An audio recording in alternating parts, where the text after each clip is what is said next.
नमस्कार दोस्तों, स्वागत है आपका अपने YouTube चैनल पर जिसका नाम है जी टी एडीयू। गणित विषय के अंतर्गत गणित की शिक्षण विधियां जो हैं वो हम इस चैनल के माध्यम से पढ़ रहे हैं।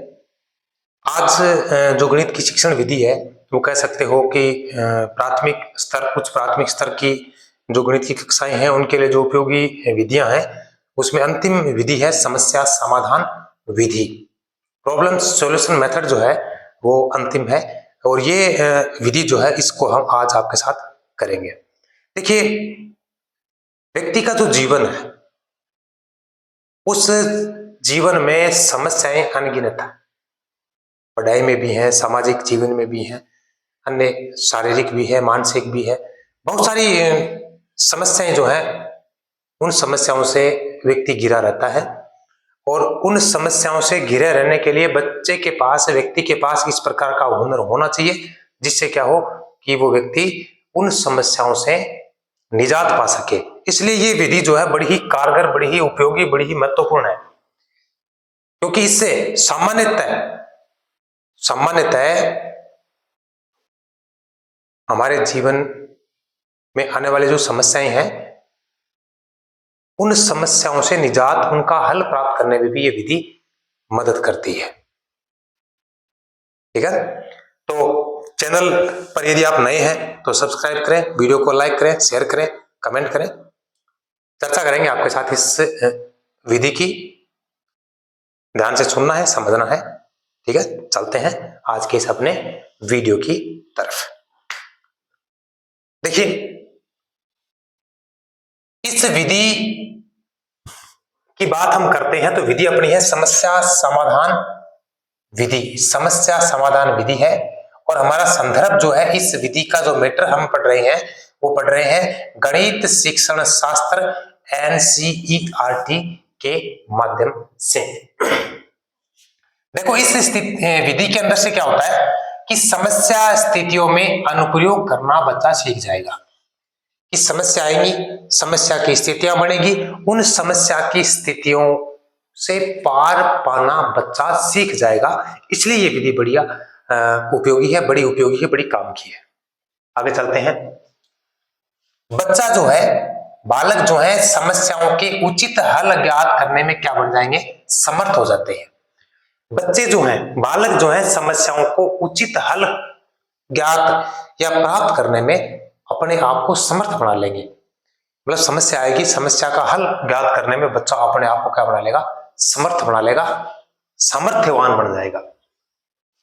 अगला है, इसमें मतलब इस विधि में विभिन्न प्रकार के बौद्धिक कौशल है, क्रियाएं हैं और ये बौद्धिक कौशल और क्रियाएं जो है इस विधि में ये विभिन्न प्रकार की बौद्धिक कौशल क्रियाएं ये क्या होती है, इसके अंदर शामिल होती हैं, अंतर्निहित होती हैं। इसका मतलब ये हो गया कि इसके अंदर बौद्धिक कौशल का विकास होता है। अनेक क्रियाएं ऐसी करनी पड़ती हैं जिसके माध्यम से बच्चे की बौद्धिक कौशल जो है वो विकसित होता है। इसका मतलब ये होगी बौद्धिक कौशल और बौद्धिक क्रियाएं जो है इस विधि के अंदर ही क्या होते हैं, समाहित होते हैं। बच्चे का इससे विकास हो जाएगा। आगे चलते हैं। इसमें मतलब इस विधि में उच्च कोटि के चिंतन कौशल सम्मिलित होते हैं। उच्च कोटि के चिंतन कौशल क्या होते हैं, इसमें सम्मिलित होते हैं। इस विधि में उच्च कोटि के मतलब बड़े ही हाई लेवल के जो चिंतन के कौशल हैं वो इसके अंदर शामिल हैं। जैसे एग्जांपल लें, मानसिक चित्रण ये भी इसके अंदर होता है, साहचर्य ये भी इसके अंदर होता है, अमूर्तीकरण ये भी इसके अंदर हो जाएगा, समझ ये भी इसके अंदर है, हस्त क्रियाएं ये भी इसके अंदर है, विवेचन है ये भी इसके अंदर शामिल है, विश्लेषण है ये भी शामिल है, संश्लेषण है ये भी शामिल है, व्यापीकरण है ये भी शामिल है। और ये सारे के सारे चिंतन कौशल जो इसके अंदर एग्जाम्पल के रूप में आपने देखे हैं, इन सभी को प्रबंधित किया जाता है। मतलब सबको क्या किया जाएगा, मैनेजमेंट किया जाएगा। सभी का क्या किया जाएगा, मैनेजमेंट, और सभी को क्या किया जाएगा, समन्वित इस विधि के अंदर किया जाता है। इसका मतलब ये हो गया कि हाई लेवल के चिंतन कौशल है उसका प्रबंधन और उसको समन्वित करना इस विधि का कार्य है, या इस विधि में वो कार्य किया जाता है। अगला है, समस्या हल करना एक शिक्षणात्मक विधि या टेक्निक है, मेथड है और टेक्निक है। मतलब समस्या का हल ज्ञात करना एक शिक्षणात्मक विधि मानी जाएगी या क्या मानी जाएगी, शिक्षणात्मक टेक्निक मानी जाएगी। आगे चलते हैं।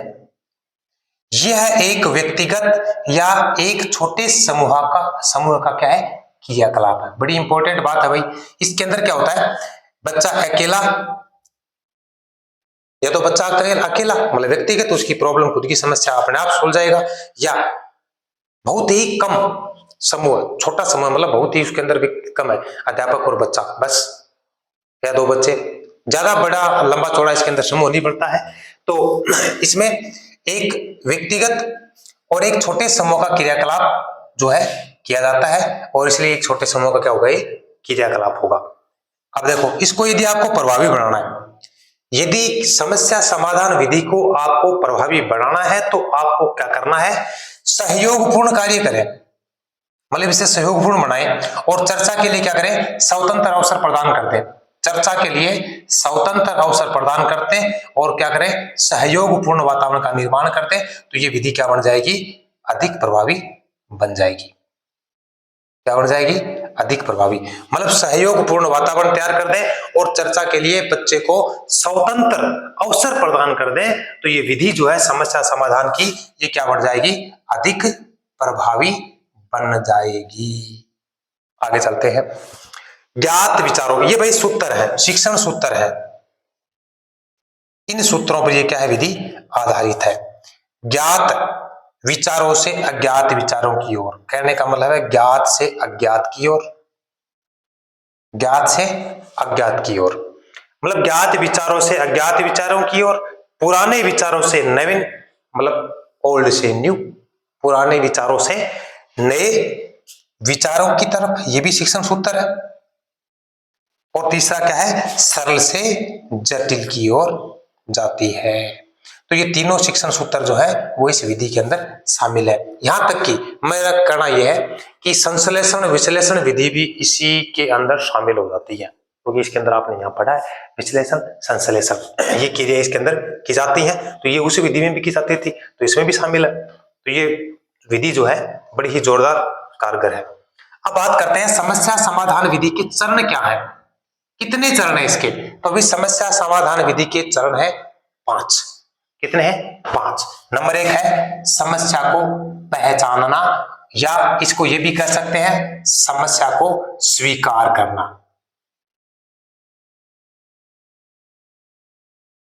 समस्या को स्वीकार करना और समस्या को पहचानना, ये इसका पहला काम है।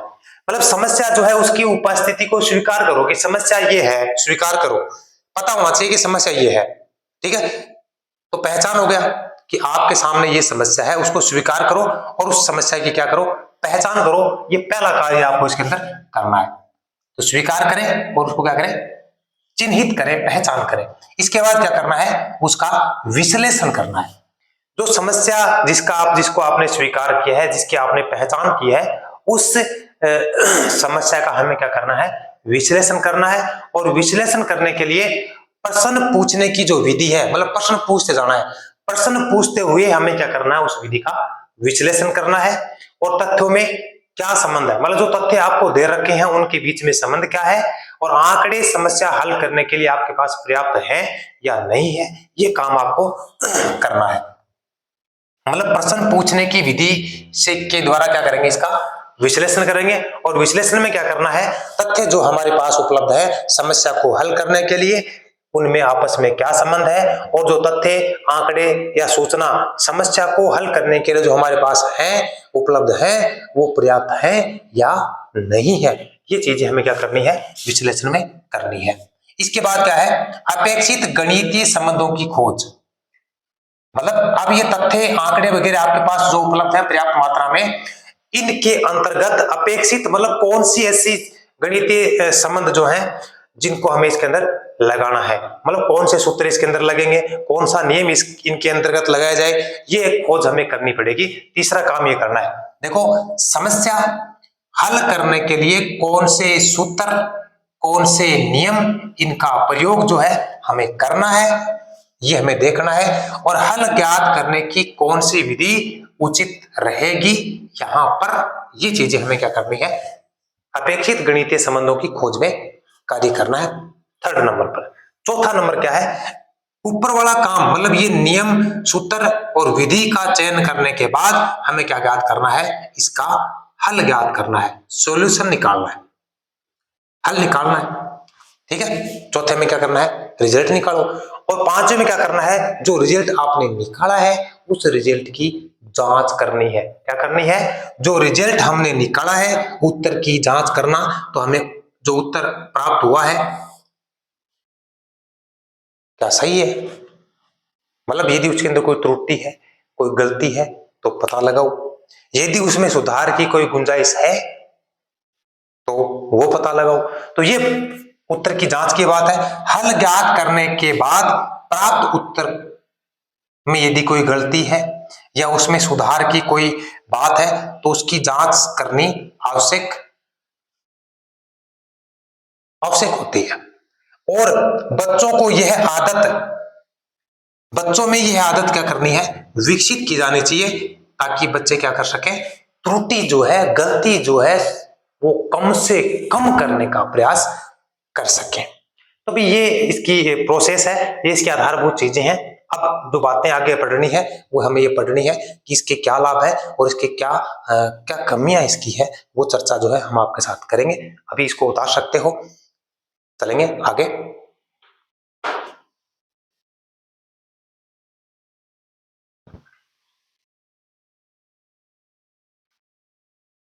चलो आगे चलते हैं, अब पढ़ते हैं इसके लाभ और इसकी कमियां। समस्या समाधान विधि के लाभ क्या है। पहली बात तो है इसकी जो प्रकृति है वो वैज्ञानिक है, मतलब समस्या समाधान विधि जो है उसकी प्रकृति कैसी है, वैज्ञानिक प्रवृत्ति है। ठीक है, समस्या समाधान विधि की प्रकृति वैज्ञानिक है, पहला फायदा यह है। ठीक है, अब फिर क्या होता है कि इस विधि के माध्यम से अध्ययन की अच्छी आदतों का विकास होता है। इस विधि के माध्यम से अध्ययन की जो अच्छी आदतें हैं उनका विकास होता है। कौन कौन सी, जैसे विवेचन करना, इसका विकास होगा। योजना बनाना, बड़ी अच्छी बात है, प्लानिंग बना सकते हो। स्वतंत्र रूप से कार्य करने की आदत का क्या होता है, विकास होता है। और ये तीनों चीजें क्या हैं, अध्ययन की अच्छी आदतों में शामिल होती हैं। और ये तीनों ही क्या होती हैं, समस्या समाधान विधि के माध्यम से विकसित हो जाती हैं। इसलिए ये दूसरा फायदा हो गया। इसके बाद है ये है, मतलब ये है विधि, समस्या समाधान विधि जो है बच्चे के चिंतन में और उसके सोचने की क्रिया को क्या करती है, उत्प्रेरित करती है, मतलब बढ़ाती है। बच्चे की चिंतन की क्रिया को, उसकी सोचने की क्रिया को क्या करती है, उत्प्रेरित करती है, उसको बढ़ाने का काम करती है। तो ये भी फायदा हो गया। ठीक है, तीसरा फायदा हुआ। चौथा, सामूहिक कार्य। इसमें क्या पढ़ा था आपने कि व्यक्तिगत और संगठन यदि है, समूह होगा वो छोटा होगा, पर समूह होता है इसके अंदर। ठीक है, तो सामूहिक कार्य करने की भावना क्या होगी, विकसित होती है, क्योंकि इसमें ग्रुप भी होता है, हालांकि बहुत बड़ा नहीं होता, छोटा होता है। तो इसलिए इससे क्या होगा, सामूहिक कार्य करने की भावना जो है वो विकसित होती है, ये भी इसका फायदा बन जाता है। इसके बाद है नंबर 5, किसी मत का सत्यापन करने में ये विधि क्या करती है, मदद करती है। कोई भी गणित से संबंधित कोई मत है, उस मत का यदि आपकी सत्यापन करना है, यानी उसकी क्या करनी है, सत्य स्थापित करना है, उसको सत्य साबित करना है, उसकी जांच करनी है, तो उसमें ये विधि क्या करती है, आपकी मदद करती है। मदद करने के साथ साथ बच्चे में जो उत्सुकता होती है, मतलब किसी चीज को जानने की इच्छा होती है, उसको ये विधि क्या करती है, संतुष्ट करती है। क्या करती है, संतुष्ट करती है। मतलब किसी मत का सत्यापन करना है, उसकी जांच करनी है, उसकी सत्य की खोज करनी है कि क्या वास्तव में ये बात सही है या नहीं है, तो इसके लिए ये विधि कारगर है, मदद करती है। और बच्चे में जो उत्सुकता होती है, किसी चीज को जानने की जो इच्छा होती है, उसको क्या करती है, ये विधि संतुष्ट करती है। तो ये हो गया इसके फायदे 5। नंबर 6, यह विधि, इस विधि का सिद्धांत है करके सीखना, मतलब करके द्वारा सीखना इस विधि का सिद्धांत है। मतलब करो और सीखो, करो और सीखो सिद्धांत पर यह विधि क्या है, आधारित है। तो ये भी क्या हो गया, इसका फायदा हो गया। तो ये क्या है, इसके फायदे हैं। अब बात करते हैं इसके कमियों की, इसके नुकसान की। समस्या समाधान विधि में कौन कौन सी कमियां हैं, कौन कौन सी इसकी सीमाएं हैं, क्या क्या इसके अंदर दिक्कत आ जाती है। पहली बात है, छोटी कक्षाओं के लिए, कह सकते हो निचली जो कक्षाएं होती हैं उनके लिए विधि उपयुक्त नहीं होती है, क्योंकि छोटे बच्चे हैं, उनको पहली बात तो यही समझ में नहीं आएगा कि समस्या क्या चीज है। समस्या की जो सिद्धांतीकरण है, जो थ्योरी है, समस्या ही समझ में नहीं आएगी उसके, तो समस्या का हल खोजने की प्रक्रिया उनके बस की बात नहीं हो सकती है। इसलिए छोटी कक्षाओं के लिए विधि क्या है, उपयुक्त नहीं है, मतलब अनुपयोगी है। पहली कमी है। नंबर 2, इस विधि के अनुसार यदि आपको पढ़ाना है, इस विधि के अनुसार यदि आपको पढ़ाना है तो इस विधि के अनुसार छपी छपाई किताबें आपके पास होनी चाहिए, और जो पाठ्य पुस्तक जो है वो उपलब्ध नहीं है। मतलब इस विधि के अनुसार पाठ्य पुस्तकें जो है वो उपलब्ध नहीं हो पाएंगी। इसलिए इस विधि को आप क्या कर सकते हो, लागू करो तो भी क्या फायदा है, तो ये भी इसकी कमी है। इसके बाद है, यदि विद्यार्थी जो है उनमें रुचि और प्रेरणा नहीं है, मतलब बच्चों में रुचि नहीं है और बच्चों में प्रेरणा नहीं है, मतलब रुचि और प्रेरणा की यदि विद्यार्थियों में कमी है, तो इस विधि समस्या समाधान विधि की प्रभावशीलता जो है वो क्या हो जाएगी, कम हो जाएगी, कम हो जाएगी। तो ये 3 प्रकार की क्या है इसके अंदर कमियां हैं, और 6 क्या है इसके लाभ है। बताना ये है आपको कि आज का वीडियो जो है वो आपको कैसा लगा, कमेंट करें, बताएं, चैनल को सब्सक्राइब करें, वीडियो को लाइक करें, शेयर करें, कमेंट करें। अब देखिए अगला जो वीडियो है, हमने आपके सामने जो गणित की शिक्षण विधियां पढ़ी हैं, पढ़ाई है, आपने पढ़ी है, समझी है। अब अगले वीडियो में इसके जो टॉप एमसीक्यू जो बनते हैं, मुख्य जो पूछे भी गए हैं, जो पूछे भी जाने हैं, इस प्रकार के एमसीक्यू जो है आपके लिए अगले वीडियो में लेकर आएंगे। और अगले वीडियो को देखने से पहले, उन एमसीक्यू को करने से पहले हमें जितने भी वीडियो पहले आ चुके हैं उनको ध्यान से समझना, सुनना है, ताकि एमसीक्यू जो है अपनी तैयारी को हम आसानी से उससे संबंधित जांच कर सकें। ठीक है ना। तो खुश रहें, मस्त रहें, स्वस्थ रहें। मिलते हैं अगले वीडियो में, तब तक नमस्ते।